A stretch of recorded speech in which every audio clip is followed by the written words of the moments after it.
오늘 하나님 말씀 우리 에베소서 6장 17절, 오늘은 한 절 말씀만 딱 보겠습니다. 이제 에베소서가 거의 끝나가는데 17절 말씀 317페이지 한 절을 우리 큰 목소리로 읽겠습니다. 317페이지 에베소서 6장 17절. 자, 찾으셨으면 시작. 구원의 투구와 성령의 검 곧 하나님의 말씀을 가지라. 한 번 더 시작. 구원의 투구와 성령의 검 곧 하나님의 말씀을 가지라. 자, 성도 여러분, 악한 영적 대적들이 기승을 부리는 이 마지막 때에는 영적 전쟁을 위한 하나님의 전신갑주로 무장하는 일이 무엇보다도 중요한 사안입니다. 그러므로 하나님의 전신갑주를 취하라. 이는 악한 날에 너희가 능히 대적하고 모든 일을 행한 후에 서기 위함이라. 이 전신갑주의 구체적인 요소들은 첫째, 진리의 허리띠, 둘째, 의의 호심경, 흉배, 호심경, 셋째, 평안복음의 신, 그리고 넷째, 믿음의 방패, 그리고 이어지는 다섯 번째가 뭐냐? 오늘 본문에 나오는 구원의 투구입니다. 따라합니다. 구원의 투구. 예, 고대 시대의 이제 군사들을 보면 투구는 뭐냐? 오늘날의 철모처럼 머리를 보호하는 장비인 거 다 아시죠?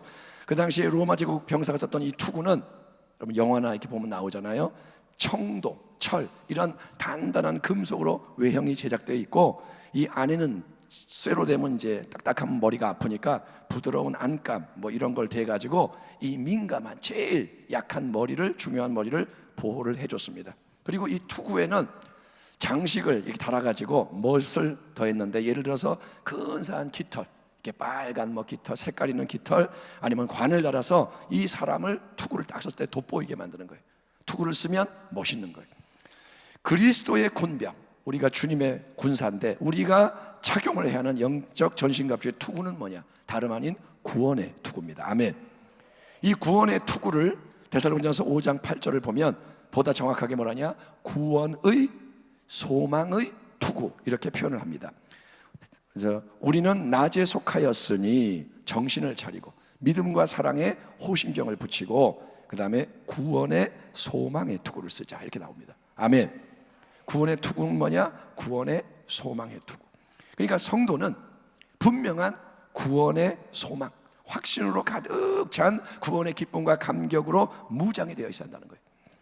예수님을 따르던 70인의 제자가 있었는데, 우리는 12제자를 알지만 70명의 또 다른 더 큰 무리가 있었는데, 둘씩 여러 동네와 이 지역에 파송돼서 전도사역을 마치고 돌아왔을 때 이 70명 제자 가운데는 성공적인 사역에 대한 기쁨이 충만했습니다.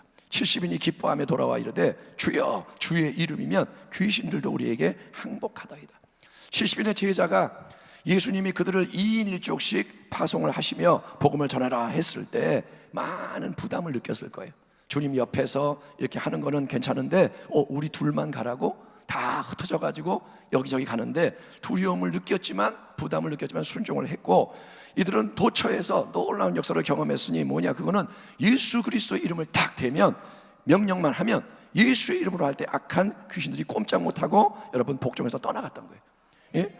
나사렛 예수 그리스도의 이름으로 더러운 귀신아 떠나가라, 악한 영 떠나가라. 그러면 으악! 그 비명을 지르면서 어둠에서 여기 계속 떠나가는 것을 보면서 그들은 신바람이 난 거예요. 예수의 이름으로 그냥 떠나가는 거예요. 우와, 예수의 이름으로 떠나가요. 그래서 이 사실을 제자들이 제일 먼저 예수님께 보고를 합니다. 왜냐? 그게 제일 신기했고 그게 제일 멋졌고 중요한 일로 여겨졌기 때문에. 예수님, 정말 놀라운 멋진 위대한 일이 일어났어요. 당신의 이름만 대니까 귀신들이 우리한테 꼼짝 못해요.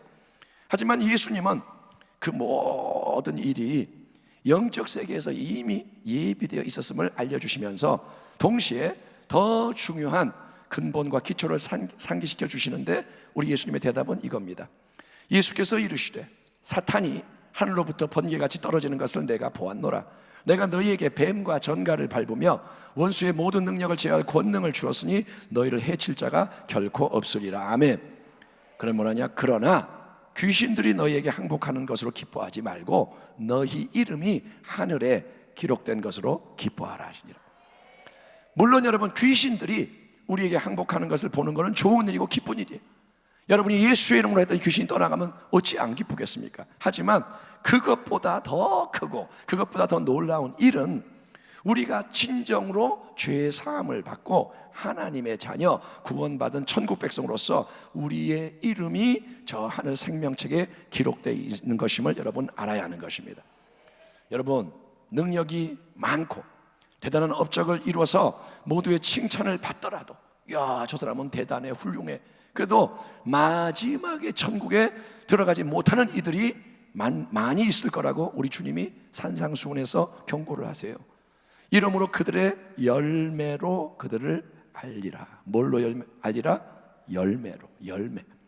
나더러, 주님더러 주여 주여 하는 자마다 다 천국에 들어갈 것이 아니요, 다만 하늘에 계신 내 아버지의 뜻대로 행하는 자라야 들어가리라. 그날에 많은 사람이 나더러 이르되 주여 주여, 우리가 주의 이름으로 선지자 노릇하며 주의 이름으로 귀신을 쫓아내며 주의 이름으로 많은 권능을 행하지 아니하였나이까 하리니, 그때에 내가 그들에게 밝히 말하되 내가 너희를 도무지 알지 못하니 불법을 행한 자들아 내게서 떠나가라 하리라.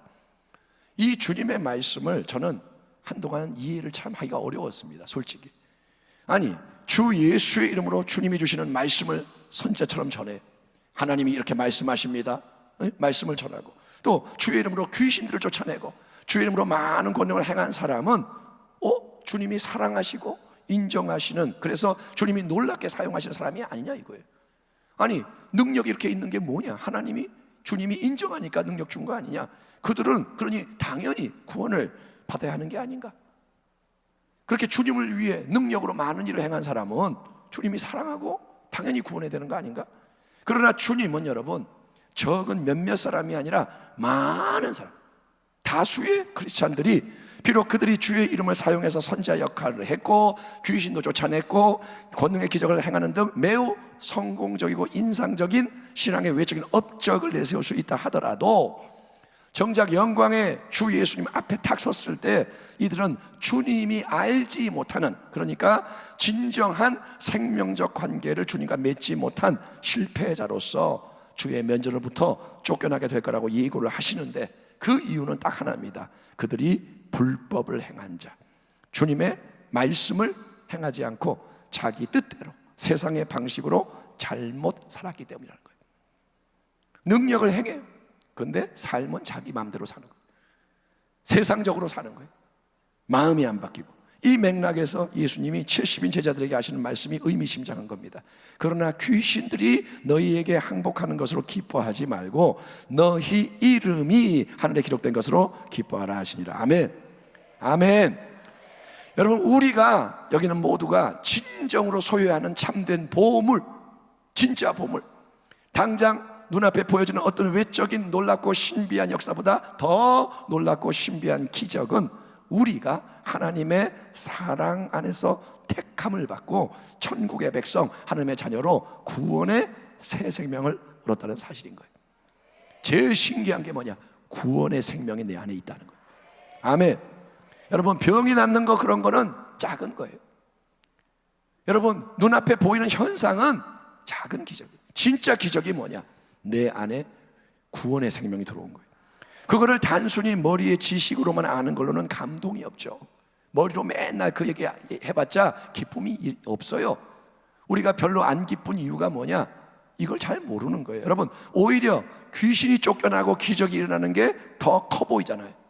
귀신이 쫓겨나면 우와, 놀랍다, 할렐루야. 근데 내 안에 생명이 있는 거? 그건 잘 모르겠다 이거예요. 근데 여러분, 성령님이, 진리의 영이 역사하셔서 진정한 확신으로 이 진리가 믿어지게 되면, 나는 진짜로 하나님 은혜 통해 이 나의 못남과 부족함과 악함에도 불구하고 구원을 받았구나. 내가 이렇게 망해야 하는 인생인데 나는 좋은 게 하나도 없는데 내가 구원을 받았고 하늘에 이름이 기록된 하나님의 자녀가 내가 됐고, 하나님의 모든 아름다운 영광의 유업이 오직 믿음으로 하나님 뜻에 순종하며 살아갈 때 내 지금 삶에서 현실 속에 나타날 뿐 아니라 마지막에 나는 하나님이 주시는 충만한 영광의 그 영원한 영광을 온전히 얻게 된다. 이제껏 내가 산 것도 주님의 은혜요. 아멘. 또 장차 본향에 인도해 주시리. 거기서 해처럼 밝게 살면서 나는 주차장하리라, 이 구원의 확신과 소망이 여러분 마음 깊은 곳에부터 넘쳐날 때, 이게 계속 올라올 때, 그거는 아무도 빼앗아갈 수 없는 큰 기쁨의 근원이 되고 빛나는 구별된 삶의 능력이 되는 것을 믿으시기 바랍니다. 거기서 힘이 나오는 거예요. 너희는 구원의 투구, 영원한 영광 유업의 소망 투구를 딱 쓰고 영적 전쟁을 해야 한다. 아멘. 전쟁을 하려면 구원의 투구를 써야 한다. 사도 바울은 하나님의 전신갑주에서 절대로 빠지면 안 되는 중요한 장비가 구원의 확신과 소망임을 강조합니다.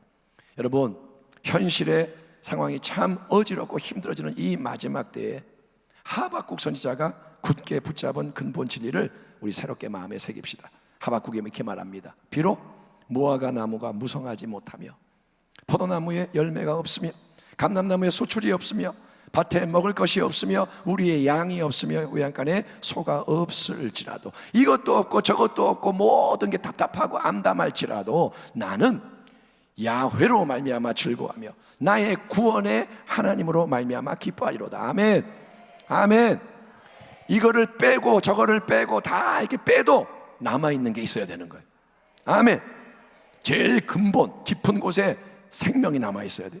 주변의 모든 게 어렵고 힘들어질수록 여러분, 구원의 확신과 소망 위에 든든히 서서 영원한 것을 기뻐하며 끝까지 인내하고 승리하기를 축복합니다.